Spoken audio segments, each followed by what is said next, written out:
Hello guys, welcome back to our channel. என்னுடைய video நீங்கள் first time பார்க்குறதா இருந்தால் சப்ஸ்கிரைப் பண்ணிக்கோங்க, ஆளுங்கிற பட்டனை கிளிக் பண்ணிக்கோங்க. அப்போ தான் நான் போடுற வீடியோஸ் உங்களுக்கு நோட்டிஃபிகேஷனில் வரும். வீடியோ மிஸ் பண்ணாமல் பார்க்கலாம்.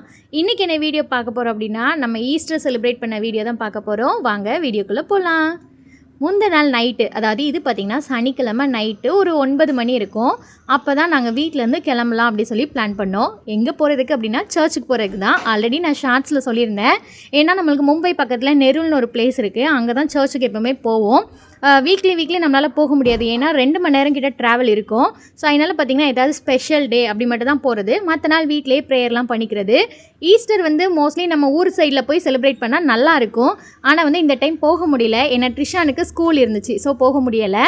அதனால் இங்கே சர்ச்சுக்கு போயிடலாம் அப்படின்னு பார்த்தோம்.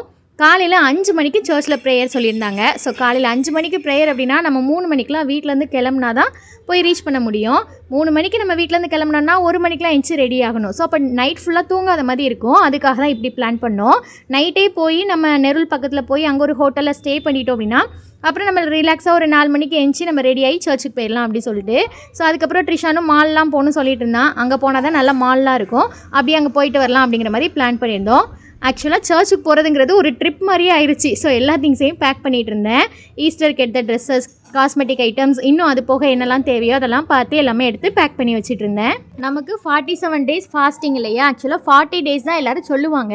அடுத்த லாஸ்ட் ஒரு 1 வீக் இருக்கும், அது பெரிய வாரம் சொல்லுவாங்க. அதை கால்குலேட் பண்ணாமல் தான் 40 daysனு சொல்லுவாங்க. ஸோ நமக்கு பார்த்திங்கன்னா 47 days வரும். அந்த 47 daysக்கும் நிறைய பேர் நிறைய விதமாக ஃபாஸ்டிங் இருப்பாங்க. நான் ஆல்ரெடி நிறைய ஷார்ட்ஸில் சொல்லியிருக்கேன். நாங்கள் பார்த்திங்கன்னா நான்வெஜ் எதுவுமே சாப்பிடாமல் இருந்தோம். ஹோட்டலில் எதுவுமே சாப்பாடு வாங்கி சாப்பிடாமலாம் இருந்தோம் இந்த 47 daysம். அது போக நான் பார்த்திங்கன்னா பூ வைக்காமே இருந்தேன். ஏன்னா நிறைய பேர் இந்த 47 days பூ வைக்காமே இருப்பாங்க.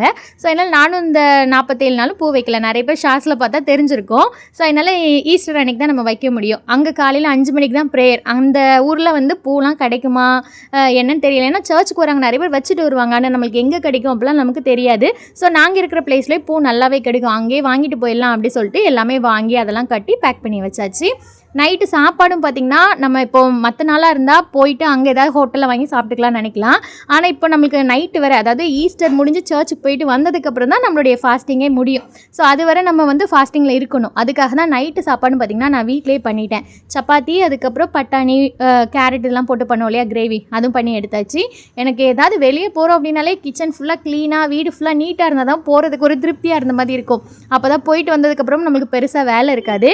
ஸோ எல்லாமே சமையல் முடிச்சுட்டு கிச்சன் எல்லாம் பக்காவாக க்ளீன் பண்ணி எல்லாம் முடிச்சுட்டு அப்படியே நாங்கள் கிளம்ப ஆரம்பிச்சிட்டோம். டேரெக்டாக டாக்ஸி புக் பண்ணி அங்கே போகலாம். நம்மளுக்கு அப்படின்னா ஒரு 1.5 மணி நேரத்தில் போகலாம். பட் பைசா கொஞ்சம் செலவாகும் இல்லையா? ஸோ அதனால் நாங்கள் வந்து மாறி போய்க்கலான்னு பார்த்துட்டோம். அதாவது இங்கேருந்து பன்வேல்னு ஒரு பிளேஸ் இருக்குது. அங்கே போக 1 மணி நேரம் ஆகும். அதுக்கு பஸ்லேயும் போகலாம், இல்லை ஆட்டோலையும் போகலாம். நாங்கள் பஸ்ஸில் போய்க்கலாம் அப்படிங்கிற மாதிரி நினச்சிருந்தோம். ஏன்னா நம்மளுக்கு அவசரம் இல்லையா? இப்போ நம்ம ட்ரெயினில் ஏற போகிறோம், இல்லைனா ஃப்ளைட் பிடிக்க போகிறோம் அப்படின்னா மட்டும்தான் நம்மளுக்கு ரொம்ப எமர்ஜென்சியாக இருக்கும். ஸோ அதனால் டக்குன்னு போகலாங்கிற மாதிரி பிளான் பண்ணலாம். இது வந்து நம்ம எப்போனாலும் அந்த ஹோட்டலில் போய் ரீச் ஆனால் போதும். ஸோ அதனால் பொறுமையாக போய்க்கலாம் அப்படிங்கிறதுக்காக தான் இந்த பிளான் பண்ணோம். எங்கள் வீட்டிலேருந்து பஸ் ஸ்டாண்டுக்கு மட்டும் ஸ்கூட்டர்லேயே போயாச்சு. அங்கே பஸ் ஸ்டாண்டில் போய் நம்மளுக்கு ஸ்கூட்டர் பார்க் பண்ண இடம் இருக்கு இல்லையா? ஸோ அங்கே வந்து பைக் போட்டுட்டு பஸ்ஸில் ஏறிட்டோம். இப்போ தான் ஃபர்ஸ்ட் டைம் வீடியோவில் காமிப்பேன்னு நினைக்கிறேன். ஏன்னா இங்கே மகாராஷ்டிரா வந்ததுக்கப்புறம் இப்படி பஸ் ட்ராவல் இதுக்கு முன்னாடி பண்ணதில்லை. எனக்கு பொதுவாக அந்த பஸ்ஸு, கார் இந்த ட்ராவல்லாம் சுத்தமாக பிடிக்காது. ஸ்கூட்டர் எனக்கு நல்லா ஒத்துக்கும், ட்ரெயின் நல்லா ஒத்துக்கும். ஆனால் காரு, பஸ்ஸும் சுத்தமாக ஒத்துக்காது. ஒரு மாதிரி வாமிட்டு வந்த மாதிரியே இருக்கும். அதுக்காக தான் நான் ஆட்டோலேயே போயிடலாம் அப்படின்னு சொல்லுவேன். ஏன்னா ஆட்டோனா நம்மளுக்கு எல்லா சைடும் காற்று வரும், நல்லாயிருக்கும். ஆனால் இங்கே வந்து கொஞ்சம் அடைச்ச மாதிரியே இருக்குமா. ஆனால் சரி நம்ம பொறுமையாக போய்க்கலாம், ஒன்றும் செய்யாது அப்படின்னு சொல்லிட்டு தான் அப்படி பஸ்ஸில் ஏறியாச்சு. இங்கே உள்ள பஸ் பார்த்திங்கன்னா இப்படி தான் இருக்கும். ரொம்ப ஒரு பழைய பஸ்ஸாக இருந்த மாதிரி தான் இருக்கும். உள்ளேயும் போனீங்கன்னா ஏகப்பட்ட டஸ்ட்டாக இருந்த மாதிரி தான் இருக்கும். ஸோ இப்போ ஒரு 1 மணி நேரம் நம்ம ட்ராவல் பண்ணிவிட்டு இப்படி நம்மளுக்கு நிறைய ஹைட்டான பில்டிங்லாம் பார்த்துட்டோம் அப்படின்னாலே நம்ம சிட்டி சைடுக்கு வந்துட்டோன்னு அர்த்தம். ஏன்னா நாங்கள் இருக்கிற பிளேஸ் கொஞ்சம் வில்லேஜ் மாதிரி தான். இங்கே பார்த்திங்கன்னா நான் 2019 இங்கே வந்தோம் இல்லையா? அப்போல்லாம் பார்த்திங்கன்னா 4 floors மட்டும் தான் அலோடு. ஒரு பில்டிங்கில் 4 மாடி வரை தான் அலோடு இருந்தது. அப்புறம் நம்ம ஒரிசாவுக்கு போயிட்டு வந்ததுக்கப்புறம் அந்த 3 வருஷ கேப்பில் திருப்பி வந்து பார்த்தா நாங்கள் இப்போ இருக்கிற பில்டிங் இருக்கு இல்லையா, அது 12 floors. ஸோ இந்த 12 ஃப்ளோர் இருக்கிற வீடு தான் இங்கே இந்த நாங்கள் இருக்கிற ஊர்லேயே நல்லா ஹைட்டான பில்டிங்கு. இப்போ அதுக்கப்புறம் கட்டின வீடெலாம் பார்த்திங்கன்னா இப்போ நல்லா 12 ஃப்ளோரு 14 ஃப்ளோர் வச்சு கட்டுறாங்க. ஆனால் நம்ம பன்வேல் சைடு இங்கே சிட்டி சைட்லாம் போயிட்டிங்கன்னா 40 ஃப்ளோர்ஸ் கிட்டே இருக்கும், 40க்கு மேலே கூட இருக்கும். ஸோ அதனால் ஹைட்டான பில்டிங் பார்த்துட்டோம் அப்படின்னாலே நம்ம சிட்டி கிட்டே வந்துட்டோம் அப்படின்னு அர்த்தம். ஸோ இது பார்த்திங்கன்னா பன்வேல் ரயில்வே ஸ்டேஷன் தான். இங்கேருந்து நம்மளுக்கு லோக்கல் ட்ரெயின் நிறையவே இருக்கும். அடிக்கடி ஒரு 5 மினிட்ஸ்க்கு ஒன்ஸ் வந்து லோக்கல் ட்ரெயின் இருக்கும். இதில் ஏறிட்டோன்னா கொஞ்சம் நம்ம ஃப்ரீயாக போய்க்கலாம், கொஞ்சம் ரிலாக்ஸாகவும் போய்க்கலாம். இங்கேருந்து நம்ம நெருள் போனோம் அப்படின்னா ஒரு 1/2 அன் ஹவர் ஆகும். ஒரு 5-6 ஸ்டேஷன் தள்ளி நெருள் வந்துடும். ரொம்ப ஃப்ரீயாக தான் இருந்தது. ஏன்னா நைட்டு ஒரு 10 o'clock மேலே இருக்கும், அதனால் நிறைய கூட்டம் இல்லை. இது ஒரு 7-8க்குலாம் வந்துட்டோம் அப்படின்னா லோக்கல் ட்ரெயின் பயங்கர கூட்டமாக தான் இருக்கும். ஏன்னா எல்லாருமே அப்போ தான் ஆஃபீஸ்லேருந்து ரிட்டர்ன் ஆகிற டைமாக. ஸோ பயங்கர கூட்டமாக இருக்கும். அந்த கூட்டத்துலேயே ஒரு நாள் போயிருக்கோம். ஆனால் இது 10 மணி அப்படிங்கிறதுனால கொஞ்சம் ஃப்ரீயாக இருந்துச்சு. இந்த ரயில்வே ஸ்டேஷனில், அதாவது இந்த லோக்கல் ட்ரெயினில் நான் உட்காந்துருக்கும் போது தான் நம்ம சப்ஸ்கிரைபர் ஒருத்தவங்களை பார்த்தேன். அவங்களும் தமிழ் தான். என்னை பார்த்ததுமே பேசினாங்க, ரொம்ப ஹாப்பியாக இருந்தது. அவங்களும் சர்ச்சுக்கு போகிறதுக்கு தான் போயிட்டுருக்கோம் அப்படின்னு சொன்னாங்க. ஆனால் ரொம்ப நேரம் பேச முடியல அவங்கக்கிட்ட. ஆனால் அவங்கள பார்த்தோன்னே ரொம்ப ஹாப்பி. அவங்க பேர் ஜாஸ்மின். ஆனால் ரொம்ப நேரம் பேச முடியல. சிஸ்டர், நீங்கள் வீடியோ பார்த்துட்ருப்பீங்க அப்படின்னு நினைக்கிறேன். வீடியோ பார்த்துட்டு இருந்தீங்கன்னா கமெண்ட்டில் மென்ஷன் பண்ணுங்கள், ஓகேவா? ஸோ இப்போ பார்த்திங்கன்னா ஒரு 1/2 அன் ஹவர் ட்ராவல் பண்ணி இப்போ நம்ம நெருள் பிளேஸ்க்கு வந்துட்டோம். அங்கேருந்து பார்த்திங்கன்னா ஒரு ஏதாவது நம்ம ஹோட்டல் புக் பண்ணிக்கலாம் அப்படி சொல்லி மொபைலில் பார்த்து ஒரு ஹோட்டல் புக் பண்ணிட்டோம். ஹோட்டல் ரிவர் பார்க் இதுதான் புக் பண்ணியிருந்தோம். ஆக்சுவலாக ஹோட்டல் வந்து ரீச் ஆகிறதுக்கே 11 கிட்ட ஆயிடுச்சு. அப்புறம் இங்கே வந்து தான் சாப்பிட்ற மாதிரி பார்த்துருந்தோம். ஸோ இங்கே வந்து நம்மளுக்கு அந்த ஆதார் கார்டு எல்லாம் கொடுக்கணும் இல்லையா? ஸோ அந்த செக்இன்லாம் முடிச்சதுக்கப்புறம் எங்களுக்கு வந்து ஒரு ரூம் கொடுத்துட்டாங்க. ரூம் வந்து ரொம்ப குட்டி தான், ரொம்ப ஹைஃபையான ரூம்லாம் நாங்கள் எடுக்கலை. ஏன்னா 1 நைட் ஸ்டே பண்ண போகிறோம். டே டைமில் கொஞ்சம் ஃப்ரெஷ் ஆகும், அவ்வளோதான் அப்படிங்கிறதுக்காக தான். சும்மா ஒரு 10க்கு 10 ரூம் சொல்லுவாங்க இல்லையா, அந்த மாதிரி குட்டி ரூம் தான். ஆனால் அதுவே நல்லா வசதியாக இருந்தது. ஒரு bed, table, dressing table, TV, கபோர்டுன்னு எல்லாமே பண்ணியிருந்தாங்க. ஸோ நான் அப்படியே உங்களுக்கு ரூமே இப்போ சுற்றி காமிக்கிறேன். ஹோட்டலில் உள்ளவங்களும் நல்லா கைண்டாக பேசினாங்க. மற்ற ஹோட்டலில் நான் இதுவரை பார்த்ததை விட இவங்க நல்லாவே கைண்டாக பேசினாங்க. பாருங்களேன், ரூம் சைஸ் இவ்வளோ தான். கரெக்டாக இந்த இதில் ஒரு பெட் போட்டிருக்காங்க. அது போகிற அந்த கார்னரில் பார்த்திங்கன்னா ஒரு டேபிள், இங்கே டிவி, கீழே தான் டிவி யூனிட் கொஞ்சம் சின்னதாக வச்சுருக்காங்க. அப்புறம் இங்கே ஒரு கபோர்டு, இது ஒரு ட்ரெஸ்ஸிங் டேபிள், அவ்வளோதான். அப்புறம் இந்த சைட் பார்த்திங்கன்னா கரெக்டாக ஆப்போசிட்டில் வந்து ரெஸ்ட் ரூம் இருந்துச்சு. ஸோ இவ்வளோ தான், குட்டி ரூம் தான், ஆனால் வசதியாக இருந்தது. ரொம்ப நல்லா இருந்துச்சு. எனக்குமே பார்த்தோன்னே பிடிச்சிருந்துச்சு. மெயினாக புதுசாக இருந்த மாதிரி இருந்துச்சு. ஸோ என்னால் நல்லா பிடிச்சிருந்துச்சு. போனதும் சரியான பசி. ஏன்னா 11 மணிக்கிட்ட ஆகிடுச்சா, நல்லா பசிக்கும், சாப்பிட்றலாம் அப்படி சொல்லி தான் எல்லாத்தையும் எடுத்து வச்சுட்டு இருந்தோம். யூஸ் அண்ட் த்ரோ பிளேட்லாம் நான் எடுத்துகிட்டு போயிட்டேன். ஏன்னா அப்படின்னா தானே நம்ம சாப்பிட்டுட்டு அப்படி நம்ம தூர போட்டுடலாம். இல்லை பிளேட்லாம் எடுத்துகிட்டு போனோம் அப்படின்னா அதை வாஷ் பண்ணிகிட்டு இருக்கணும். ஆனால் இந்த சம்மடத்தில் நான் கிரேவி வச்சுட்டு வந்திருந்தேன் இல்லையா, அதுக்கு மட்டும் நான் வேறு ஏதாவது தேடினேன். இந்த கவர் மாதிரிலாம் இருக்கும், அதில் கட்டி கொண்டு போய்க்கலாம் அப்படின்னு. ஆனால் அது எதுவுமே கிடைக்கல. ஸோ அதனால் அது மட்டும் பாத்திரம் எடுத்துகிட்டு வந்தாச்சு. மீதி எல்லாமே பேக் பண்ணிட்டோம். கிருஷ்ணனுமே நல்ல பசியில் இருந்தான். அதனால் எந்த ஒரு டிஸ்டர்பும் பண்ணாமல் அவன் பாட்டுக்கு எடுத்து சாப்பிட்டுட்டான். ஏன்னா சாயங்காலம் ஒரு 6-6:30 பால் குடிச்சிருப்பான். அப்புறம் நேராக 11 மணிக்கு தான் சாப்பிடவே உட்காந்தோம் இல்லையா, அதனால சரியான பசியாக தான் இருந்திருப்பான். ஸோ அதனால் கடகடன்னு அவனும் சாப்பிட்டுட்டான். சாப்பிட்டு முடிச்சோடனே நம்மளால் உடனே படுக்க முடியாது இல்லையா. நான் எப்போவுமே எந்த ஊருக்கு போனாலும் சரி, ஹோட்டலில் ஸ்டே பண்ணாலும் சரி, இல்லைனா அம்மா வீட்டுக்கு போனாலும் சரி, மாமியார் வீட்டுக்கு போனாலும் சரி, முதல்ல ட்ராலியில் உள்ள எல்லா திங்ஸையுமே எடுத்து அன்பேக் பண்ணி நான் கபோர்டில் அரேஞ்ச் பண்ணி வச்சுருவேன். அப்போ தான் நமக்கு அடுத்தது ஏதாவது திங்ஸ் வேணும் அப்படின்னா அந்த கபோர்ட்லேருந்து ஈஸியாக எடுத்துக்கலாம். இல்லைனா ஒவ்வொரு வாட்டியும் ட்ராலி ஓப்பன் பண்ணி அது எங்கே இருக்குன்னு தேடி கண்டுபிடிச்சி எடுத்த மாதிரி இருக்கும். ஸோ அதனால் என்னுடைய பழக்கம் இதுதான். சரி, உடனே படுக்கவும் முடியாது, நம்மளும் இந்த வேலையை செஞ்சு முடிச்சிடலாம் அப்படி சொல்லிட்டு ட்ரெஸ் எல்லாமே எடுத்து நான் வந்து கபோர்டில் நீட்டாக அரேஞ்ச் பண்ணியும் வச்சுட்டேன். அதுக்கப்புறம் நம்மளுடைய காஸ்மெட்டிக் ஐட்டம்ஸ்லாம் இருக்கு இல்லையா, இதெல்லாம் எடுத்து நான் அரேஞ்ச் பண்ண ஆரம்பிச்சிட்டேன். ஏன்னா நம்மளுக்கு காலையில் சர்ச் போகும்போது இதை உட்காந்து ஒவ்வொரு கவராக நம்ம ஓப்பன் பண்ணி எடுத்தோன்னா டைம் ஆகிட்டு இருக்கும். அதுக்கு நம்ம ஃபஸ்ட்டே ஓப்பன் பண்ணி நம்ம இந்த மாதிரி அரேஞ்ச் பண்ணி வச்சிட்டோன்னா நம்மளுக்கு வந்து ட்ரெஸ் சேஞ்ச் பண்ணதுக்கப்புறம் டக்குன்னு இதெல்லாம் எடுத்து போட்டுடலாம். இது போக பார்த்திங்கன்னா பூவும் கட்டுற வேலை இருந்தது. ஸோ அது எல்லாமே எடுத்து அரேஞ்ச் பண்ணி வச்சுட்டேன். சாரீ வந்து ட்ராப்பிங்கும் பண்ணி வச்சிடலாம் அப்படின்னு பார்த்துட்டேன். எப்போவுமே சாரீ ட்ராப்பிங் வந்து நான் அயன்லாம் பண்ண மாட்டேன். ஏன்னா வந்து இதெல்லாம் சாஃப்ட் சில்க் சாரீஸ் தான். ஸோ அயன் பண்ண தேவை இருக்காது. நம்ம கட்டும் போதே ஈஸியாக ப்ளீட் எடுத்து உடனே கட்டிடலாம். ஆனால் நமக்கு காலையில் 5 மணிக்கு சர்ச் போகணும், கொஞ்சம் டைம் ஆகிடக்கூடாது அப்படிங்கிறதுக்காக முந்தின நாள் நைட்டே எடுத்து வச்சுக்கலாம். ஏன்னா சும்மா தானே இருக்கும். ஸோ என்னால் முந்தின நாள் நைட்டே எடுத்து வச்சுக்கலாம் அப்படின்னு சொல்லிட்டு அதையும் எல்லாமே எடுத்து அரேஞ்ச் பண்ணி வச்சுட்டு இருந்தேன். இந்த சாரீ தான் ஈஸ்டருக்கு வாங்கியிருக்கேன் அப்படி சொல்லிட்டு ஷார்ட்ஸில் போட்டேன். அதில் நிறைய பேர் கமெண்ட் பண்ணது என்ன அப்படின்னா, இந்த சாரீ இவ்வளோ ரேட்டா, இவ்வளோ ரேட்டுக்கு இந்த சாரீ ஒர்த்தே இல்லை. ஏன்னா இந்த சாரியோட ரேட் பார்த்திங்கன்னா 5400 நான் வாங்கியிருந்தேன். பொதுவாக நிறைய சேனல் பார்த்திங்கன்னா அவங்களுடைய சாரியோ இல்லை ஏதாவது பொருள் வாங்கினாங்க அப்படின்னா அதோட ரேட்டை மென்ஷனே பண்ண மாட்டாங்க. கமெண்ட்டில் கூட நிறைய பேர் இதுக்கு ப்ரைஸ் என்ன அப்படின்னு கேட்டால் கூட ரிப்ளை பண்ண மாட்டாங்க. ஆனால் நான் பொதுவாக எல்லாமே ஓப்பனாக காமிச்சிடுவேன், இந்த சாரி இவ்வளோ ப்ரைஸ் அப்படின்னு. ஏன்னா எப்படியும் எல்லோரும் கமெண்ட்டில் கேட்பாங்கன்னு தெரியும். ஒவ்வொருத்தருக்கும் நம்ம ரிப்ளை பண்ணணும். அதுக்கு நம்ம வந்து ஜென்யூனாக காமிச்சிட்டு போயிடலாம் அப்படின்னு தான் என்னுடைய ஒப்பீனியன் இருக்கும். ஸோ அதனால் காமிச்சிருந்தேன். அதில் நிறைய பேர் கேட்டிருந்தீங்க. ஓகே, ஏன்னா இது பார்க்கும்போது அந்தளவுக்கு கிராண்டாக இருக்காது. இதை பார்த்தோன்னே இது 5000மா, ரூ. 5000 இந்த saree தான் எடுத்தியா அப்படிங்கிற மாதிரி கூட நிறைய பேர் நினச்சிருக்கலாம். இது பார்க்குறதுக்கு அந்த அளவுக்கு கிராண்டாக இருக்காது. பொதுவாக சில்க் saree அப்படின்னாலே பார்த்திங்கன்னா நிறைய ஜருகை வச்சுருக்கும், நம்மளுக்கு ஊடையில் ஃபுல்லாக நிறைய ஜருகை இருக்கும். ஸோ அதுதான் நம்மளுக்கு நல்லா கிராண்டான லுக் கொடுக்கும். ஆனால் இந்த மாதிரி சாஃப்ட் சில்க் சாரீஸில் பார்த்திங்கன்னா உள்ள ஜருகையே இருக்காது, அதனால பிளெயினாக இருந்த மாதிரி இருக்கும். ஸோ அதனால் கிராண்ட் லுக்கு கொடுக்காது.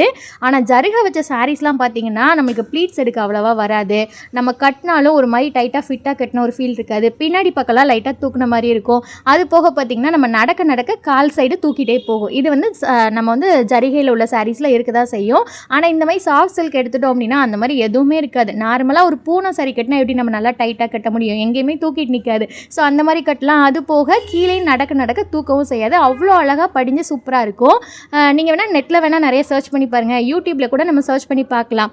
சாஃப்ட் சில்க் சாரீஸ்லாம் நீங்கள் போட்டு பார்த்தீங்க அப்படின்னா இந்த மாதிரி தான் வரும். உள்ள டிசைன் அவ்வளோவா இருக்கவே இருக்காது, ரேட்டுமே ஆனால் இந்த ரேட்டில் தான் இருக்கும். ஏன்னா ஒரு கடையில் இவ்வளோ ரேட் விற்கிறாங்க அப்படின்னா அந்த கிளாத்துக்கு இருக்க போய் தானே அந்த ரேட் விற்கிறாங்க.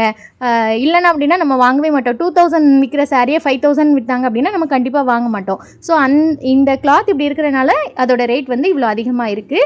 ஒரு டைம் வாங்கி நம்ம கெட்டி பார்த்துட்டோன்னு வச்சுக்கோங்களேன், அடுத்து நீங்கள் ஜருகை இருக்கிற சாரி பக்கமே போக மாட்டீங்க. ஏன்னா முன்னாடிலாம் பார்த்தீங்கன்னா நான் ஃபுல்லாக ஜருகை இருக்கிற சாரியாக எடுத்து கெட்டியாச்சு, நிறைய சில்க் சாரீஸ் அந்த மாதிரி தான் வச்சுருக்கேன். இப்போ சரி எல்லாமே அதுவே எடுத்தாச்சு, திருப்பியும் அதே எடுத்துட்டு கொஞ்சம் வித்தியாசமாக ட்ரை பண்ணலாம் அப்படி சொல்லி தான் இப்போ ரீசெண்டாக பார்த்தீங்கன்னா கொஞ்சம் சாஃப்ட் சில்க் சாரீஸாக எடுத்துகிட்ருக்கேன். நிறைய பேர் சேனல் வச்சுருக்காங்க, அதாவது அவங்களே நெசவு பண்ணி சாரீ செல் பண்ணுவாங்க. அதெல்லாம் பார்த்தீங்கன்னா இந்த மாதிரி சாஃப்ட் சில்க் சாரீ நீங்கள் போய் பார்த்தீங்கன்னா 5000 6000 அந்த ரேஞ்சில் தான் சொல்லுவாங்க. இதில் வந்து டிசைன் வந்து இல்லாமல் இருக்கு இல்லையா, அதாவது பிளெயினாக இருந்த மாதிரி இருக்குது, அங்கங்கே ஒவ்வொரு டிசைன் வந்திருக்கு. இது ஃபுல்லாக டிசைன் வந்துச்சு அப்படின்னா அதெல்லாம் இன்னும் 10,000 12,000 கூட மேலே போகும். ஸோ இதெல்லாம் சாஃப்ட் சில்க் சாரீஸ் வந்து ரேட் கூட தான் இருக்கும். இது வந்து டிசைன்கான சாரியில் பார்க்குறதுக்கு கிராண்டாக இருக்காது. இது வந்து ஃபுல்லாக கிளாத்துக்கு தான் நம்மளுக்கு வந்து அந்த பைசாவே, நம்ம கட்டினாலே நம்மளுக்கு வித்தியாசம் சூப்பராக தெரியும், நல்லா சாஃப்டாக இருக்கும் அப்படின்னு.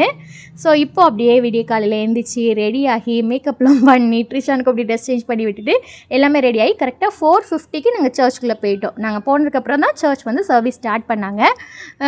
நல்லா கூட்டமாக இருந்தது, ஏன்னா ஒரே சர்ச் தான் இது, பார்த்திங்கன்னா ஒரே சர்ச் தான். ஆனால் வந்து 4 மொழியில் தனித்தனியாக நடக்குது, அதாவது இங்கிலீஷ், ஹிந்தி, மராட்டி, தமிழ் 4 மொழியிலையும் நடக்கும். ஒவ்வொரு மொழி ஆராதனைக்கும் ஒவ்வொரு டைமிங் கொடுத்துருப்பாங்க. நமக்கு இப்போ தமிழ் ஆராதனை அப்படிங்கிறதுனால 5 மணிக்கு கொடுத்துருந்தாங்க. எங்களுக்கு 7 மணிக்கிட்ட முடிஞ்சுது. 7 மணிக்கு முடிஞ்சதுக்கப்புறம் இமீடியட்டாக இன்னொரு லாங்குவேஜோட சர்வீஸ் வந்து ஸ்டார்ட் பண்ணிக்கிட்டாங்க. ஸோ அதனால் ஒரே சர்ச்சில் 4 விதமான லாங்குவேஜில் ப்ரேயர் நடக்கும். இது பார்த்திங்கன்னா எங்களுக்கு முடிஞ்சதுக்கப்புறம் உள்ள சர்வீஸில் நாங்கள் வந்து வீடியோ எடுத்தோம். அதில் அந்தளவுக்கு கூட்டம் இல்லை, ஆனால் தமிழ் ப்ரேயர் நடக்கும்போது நல்லாவே நிறைய பேர் இருந்தாங்க, நல்லா கூட்டமே இருந்துச்சு. சர்ச் முடிஞ்சதுக்கு அப்புறம் பார்த்திங்கன்னா டீ, அதுக்கப்புறம் சிப்ஸ்லாம் கொடுத்தாங்க. ஸோ அந்த ஸ்நாக்ஸ் எல்லாம் சாப்பிட்டுட்டு அப்படியே கிளம்ப ஆரம்பிச்சிட்டோம். நம்ம ஊருக்கு சர்ச்சுக்கு போனால் எப்படி ஒரு ஃபீல் இருக்கும், அதே ஃபீல் அப்படியே அங்கே இருந்தது. அதே பாட்டு, அதே மாதிரி பிரசங்கம் எல்லாம் அதே மாதிரியே இருந்துச்சு. ஸோ வேறு ஒரு ஸ்டேட்டில் இருந்துட்டு நம்ம தமிழ் மொழியில் வந்து இந்த மாதிரி சர்ச்சுக்கெலாம் போகிறது ரொம்ப நல்லாயிருக்கு. ஏன்னா நான் எப்போது ரேராக தானே போகிறேன். ஸோ அதனால் எனக்கு வந்து அது ரொம்ப பெருசாக தான் தெரிஞ்சுது, ரொம்பவே திருப்தியாக இருந்த மாதிரி இருந்தது. இந்த வாட்டி ஈஸ்டருக்கு நல்லா சர்ச்சுக்கு போயிட்டு வந்திருக்கோம் அப்படிங்கிற திருப்தி இருந்தது. ஸோ அங்கே முடிச்சுட்டு அதுக்கப்புறம் நேராக மறுபடியும் இப்போ ஹோட்டல் ரூம் தான் போகலான்னு போகிறோம். எனக்கு கொஞ்சம் ட்ரெஸ் சேஞ்ச் பண்ணிவிட்டு கொஞ்சம் நேரம் தூங்கி ரெஸ்ட் எடுக்கலாம் அப்படின்னு. ஏன்னா நைட்டு வந்ததே 11, அப்புறம் தூங்குறதுக்கே 12 கிட்ட ஆகிடுச்சு. காலையில் இமீடியட்டாக 3 o'clock எஞ்சி ரெடியாக ஆரம்பிச்சாச்சு. ஸோ ஒரு 3 hours கிட்ட தான் தூங்குற மாதிரியே ஒரு ஃபீல் இருந்தது. ஸோ அதனால் கொஞ்சம் ரெஸ்ட் எடுத்துகிட்டு அதுக்கப்புறம் ட்ரிஷன் வேறு மால்லாம் போகணும் விளையாடணும்னு சொல்லிட்டு இருந்தான். ஸோ அப்புறம் மதியத்துக்கப்புறம் அவனை அப்படி ஏதாவது மால் கூட்டு போய் விளையாட வச்சுட்டு வீட்டுக்கு வந்துடலாம் அப்படிங்கிற மாதிரி தான் பிளான் பண்ணியிருந்தோம். ஸோ ஈஸ்டர் செலிப்ரேட் பண்ணுறதுக்கு சர்ச்சுக்கு போயிட்டு வந்தாச்சு. இதோட நம்ம ஃபாஸ்டிங்கும் முடியுது. ஸோ அதனால் ஹோட்டலில் நல்லா சாப்பிட்டுக்கலாம். ஏன்னா ஒரு 47 நாள் ஹோட்டல் சாப்பாடு எதுவுமே சாப்பிடல, நான்வெஜ் எதுவும் சாப்பிடல. ஆனால் இப்போ வர கூட நான்வெஜ் சாப்பிடணும் அப்படிங்கிற கிரேவிங்ஸோ இல்லை ஹோட்டல் சாப்பாடு சாப்பிடணும் அப்படிங்கிற கிரேவிங்ஸோ சுத்தமாக இல்லவே இல்லை. ஈவன் எக்கு கூட நாங்கள் சாப்பிடாம தான் இருந்தோம். அது என்னமோ அப்படியே கொஞ்சம் பழகின மாதிரியே இப்படி ஆயிடுச்சு. கண்டி நிறைய பேர் ஃபாஸ்டிங் இருந்து முடிச்சாச்சு, இன்னும் நல்ல நான்வெஜ் எப்போ தான் சாப்பிடணும் போல இருக்குது, இன்றைக்கி நல்லா வெளுத்து கட்டணும் அப்படிலாம் நினைக்கிறாங்க. ஆனால் எங்களுக்கு அந்த ஃபீல் ஒரு நாள் வந்ததே இல்லை. ஸோ அதனால் வந்து அது ஏதோ ஒன்று அமைதியாக அப்படி போன மாதிரி தான் இருந்துச்சு. வந்ததுக்கப்புறம் ட்ரெஸ் சேஞ்ச் பண்ணிவிட்டு ஹோட்டல் வந்து ஆர்டர் போட்டிருந்தோம் சாப்பாடு. என்ன அப்படின்னா இட்லி தோசை. இதுதான் நம்ம வந்து இந்த மும்பை சைடு கிட்டலாம் போயிட்டோம் அப்படின்னா தமிழ் ஹோட்டல் நிறையா இருக்கும், தமிழ் ஆட்கள் நிறைய பேர் நம்ம ஆட்களே ஊரில் வந்து இங்கே ஹோட்டல் வச்சுருப்பாங்க. நாங்கள் இருக்கிற பிளேஸ் வந்து கொஞ்சம் கொஞ்சம் தள்ளியா, அதனால் இங்கே வந்து அந்தளவுக்கு இட்லி தோசை எல்லாம் கிடைக்கிறது ரொம்ப ரேர் தான். ஆனால் அங்கெல்லாம் பார்த்திங்கன்னா அவ்வளோ நிறைய கடைகள் இருக்கும். ஸோ அப்படி பார்த்து ஒரு கடையில் தான் ஆர்டர் போட்டோம். இட்லி தோசை அப்புறம் சட்னி சாம்பார் தக்காளி சட்னி முதற்கொண்டு கொடுத்துருந்தாங்க. டேஸ்ட்டு பார்த்திங்கன்னா அவ்வளோ சூப்பராக இருந்தது. நம்ம தமிழ்காரங்க பண்ணால் எவ்வளோ டேஸ்ட்டாக இருக்கும் அப்படியே பண்ணது. ஏன்னா இங்கே நாங்கள் இருக்கிற பிளேஸில் இட்லி கிடைக்கும், அதெல்லாம் சாம்பார் பார்த்திங்கன்னா அப்படி இனிப்பாக இருக்கும், சாம்பாரே இனிப்பாக இருக்கும். ஆனால் இங்கே வந்து நம்ம தமிழ்காரங்க பண்ண அளவுக்கு அவ்வளோ சூப்பராக இருந்தது. உளுந்த வடை கூட கிடச்சிது, அதுவும் வாங்கி நல்லா திருப்தியாக சாப்பிட்டாச்சு. சாப்பிட்டுட்டு அப்படியே ஒரு 3 மணி நேரம் நல்லா தூங்கி எந்திக்கலாம். ஏன்னா கண்ணெல்லாம் கொஞ்சம் அப்படியே இறுகிட்டு வந்தது. சரின்னு தூங்கிடலாம் அப்படின்னு சொல்லிட்டு சாப்பிட்டுட்டு அப்படியே படுத்து நல்லா தூங்கியாச்சு. இப்போது தூங்கி எழுந்ததுக்கப்புறம் அப்படி ரெடி ஆகிடலாம் அப்படி சொல்லி ரெடி ஆகிட்டு இருந்தோம். ட்ரிஷான் பார்த்திங்களா, நான் லிப்ஸ்டிக் போட்டாலே அவன் எனக்கும் லிப்ஸ்டிக் போடணும் அப்படி சொல்லி கேட்டுட்டு இருப்பான். ஸோ அவனுக்கும் அப்படி லைட்டாக போட்டு விட்டுட்டு நம்மளும் அப்படியே ஒரு ட்ரெஸ் சேஞ்ச் பண்ணியாச்சு. இது போக நம்மளுடைய சாரீ எல்லாமே அங்கங்கே இருந்துச்சு. எல்லாமே நம்ம ரெடி ஆனதுக்கப்புறம் பேக் பண்ணால் தான் கரெக்டாக இருக்கும். ஏன்னா பேக் பண்ணிவிட்டு அதுக்கப்புறம் ரெடி ஆனால் வச்சுக்கோங்களேன், ஐயோ சீப்பை காணும், ஐயோ பவுடரை காணும் அப்படின்னு தேடுற மாதிரி இருக்கும். நம்ம எல்லாம் ரெடி ஆனதுக்கப்புறம் எல்லாமே முடிஞ்சிருச்சு, இப்போ நம்ம பேக் பண்ணலாம் அப்படின்னா இருக்கிற எல்லா திங்ஸையும் ட்ராலியில் அள்ளி போடுறதுக்கு வசதியாக இருக்கும். ஸோ அதனால் நான் எப்போவுமே அப்படி தான் பண்ணுவேன். அப்படி லைட்டாக ஒரு மேக்கப்லாம் போட்டுட்டு அப்புறம் எல்லாமே எடுத்து வைக்க ஆரம்பிச்சிட்டேன். ட்ரிஷானையும் அப்படி ரெடி பண்ணி விட ஆரம்பிச்சாச்சு. இப்போ மணி பார்த்திங்கன்னா ஒரு 12:30 மணி இருக்கும். 1 மணிக்கு நாங்கள் வந்து ஹோட்டல் ரூம்லேருந்து வெக்கேட் பண்ணுறதா சொல்லியிருந்தோம். ஸோ ஒரு 12:30க்கெலாம் நாங்கள் வந்து ரெடியாக ஆரம்பிச்சாச்சு. நெரூர்லேருந்து கொஞ்சம் தூரம் ட்ராவல் பண்ணி வந்தோம் அப்படின்னா சீவுட் தாராவி அப்படின்னு ஊர் இருக்குது. அங்கே ஒரு மால் இருக்குது, நெக்ஸஸ் மால். ஸோ அதுக்கு தான் போகலான்னு பிளான் பண்ணியிருந்தோம். நல்ல பெரிய மால் அங்கே. அந்த ட்ரிஷான்லாம் இதுக்கு முன்னாடி விளையாண்டதெல்லாம் நான் ஷார்ட்ஸில் காமிச்சிருப்பேன். நம்மளுக்கு ஸ்லைடு இருக்கும், ஸ்லைட்லேருந்து அப்படி சரிக்கி வந்து பால்குள்ளே விழுற மாதிரி. இதுதான் மெயினாக அங்கே இருக்கும். அதுக்காடி தான் மெயினாக போகிறது. அவனையும் வீட்டுக்கு போயிடலாமாடா நம்ம வேணா அப்படின்னு சொன்னாலே வேண்டாம் மால் போகணும்னு கத்திட்டே இருந்தான். சரி நம்மளே ஒரு 6 மந்த்ஸ்க்கு ஒன்ஸ் தான் மால்க்கே வரோம். ஏன்னா இதுக்கு முன்னாடி பார்த்திங்கன்னா லாஸ்ட்டாக அக்டோபர் மந்த்தோ என்னமோ போனது. சரி இப்போ ஒரு 6 மந்த் கிட்ட ஆகிடுச்சு, பையனையும் கூட்டு போய் விளையாட வச்சிடலாம் அப்படி சொல்லி தான் அங்கே கிளம்பி போயிட்டோம். ஸோ இருக்கிற எல்லா திங்ஸுமே பேக் பண்ணிவிட்டு அப்படி ரூம்லேருந்து வெளியே வந்தாச்சு. அப்படியே பார்த்திங்கன்னா ஒரு ஆட்டோவில் ஏறி அந்த மாலுக்கு போயிட்டோம். ஒரு 10 மினிட்ஸ் தான் டிஸ்டன்ஸ் இருக்கும். ஸோ அங்கே போயாச்சு. அங்கே போனதுக்கப்புறம் அதுக்குள்ளேயே மதிய சாப்பாடு டைம் ஆகிடுச்சா, சரியான பசி தான். ஏதாவது நல்ல ஹோட்டல் கிடைக்கும், நல்லா சாப்பிட்லாம் அப்படின்னு பார்த்தோன்னா எதுவுமே ஹோட்டல் அவ்வளோவா இருந்த மாதிரியே இல்லை. ஏன்னா இப்போ பெருசாக சிலிண்டர் பிரச்சனை அதிகமாக இருக்குது பார்த்திங்களா, அதனால் ஹோட்டலே அவ்வளோவா இருந்த மாதிரியே இல்லை. நாங்களும் நெட்டில் சர்ச் பண்ணுறோம், இல்லைன்னா ரோட்டோரமாக நடந்து போவோம், அப்படியே ஏதாவது ஒரு ஹோட்டல் கிடச்சா நம்ம அங்கேயே சாப்பிட்றலாம் அப்படின்னு பார்த்தா ஒன்றுமே கிடைக்கல. போனாலாம் வெறும் மீல்ஸ் மட்டும் தான் இருக்கணும்னு சொன்னாங்க. ஐயோ மீல்ஸாக இருக்குது, நல்லா நான்வெஜ் சாப்பிட்லாமே அப்படிங்கிற மாதிரியும் தோணுச்சு. சரின்னு சொல்லிட்டு இருந்தாலும் மால்குள்ளே போயிட்டு அங்கே அந்த KFCயில் ஏதாவது சிக்கன் அப்படி ஏதாவது கிடைக்கணும், அதை சாப்பிட்டுக்கலாம் அப்படின்னு சொல்லி தான் டேரெக்டாக வந்து மால்குள்ளே வந்துட்டோம். இந்த மால் பார்த்திங்கன்னா நல்ல ஒரு பெரிய மால், சூப்பராக இருக்கும். அங்கே போயிட்டு இந்த மாதிரி நிறைய சின்ன சின்ன கடைகள் இருக்கும். இதில் நமக்கு என்னென்ன வேணுமோ பார்த்து ஆர்டர் பண்ணிவிட்டு இந்த மாதிரி ஃபுல்லாக ஒரு பெரிய ஹால் மாதிரி இருக்கும். அதில் அங்கங்கே டேபிள் போட்டிருப்பாங்க. நம்ம எங்கேனாலும் உட்காந்து சாப்பிட்டுக்கலாம். எந்த கடைகள்னாலும் வாங்கிக்கலாம், எங்கேனாலும் உட்காந்து சாப்பிட்டுக்கலாம். ஸோ நாங்கள் KFCயில் வந்து சிக்கன் விங்ஸ் போட்டிருந்தோம். அது போக பார்த்திங்கன்னா கூல் ட்ரிங்க்ஸ் வாங்கியாச்சு, ஒரு ஃப்ரைட் ரைஸ் வாங்கியிருந்தோம். ட்ரிஷானுக்கு ரொம்ப பிடிச்ச ஃப்ரெஞ்ச் ஃப்ரைஸ் வாங்கி கொடுத்துருந்தோம். ஸோ அதெல்லாம் வாங்கி சாப்பிட்டு முடிச்சதுக்கப்புறம் தான் இந்த பிளேயிங் ஏரியா வந்தோம். இந்த இடத்துல பார்த்தீங்கன்னா ஒரு மணி நேரம் விளையாடுறதுக்கு அலோவ் பண்ணுவாங்க. நம்மளுக்கு 1000 rupees சார்ஜ் பண்ணுவாங்க. உள்ளே போயிட்டோம் அப்படின்னா, அதாவது பேரண்ட்டில் யாராவது ஒரு ஆள் தான் உள்ளே போகணும். நான் வந்து நானே போய்க்கிறேன் அப்படின்னு சொல்லியிருந்தேன். ஏன்னா உள்ளே போனால் உட்கார முடியும், வெளியே வந்து உட்காரதுக்கு இடமே கிடையாது. அதனால ட்ரிஷன் அப்பாவை நீங்கள் கொஞ்சம் நேரம் நின்றுக்கோங்க, நான் போய் நல்லா சாப்பிட்றதுக்கு எனக்கு உட்காரதுக்கு இடம் வேணும் அப்படி சொல்லிட்டு நான் உள்ளே போகிறேன்னு சொல்லிட்டேன். போது நம்ம சைன்லாம் பண்ணிவிட்டு நம்ம ஃபோன் நம்பர்லாம் எழுதிட்டு போகணும்.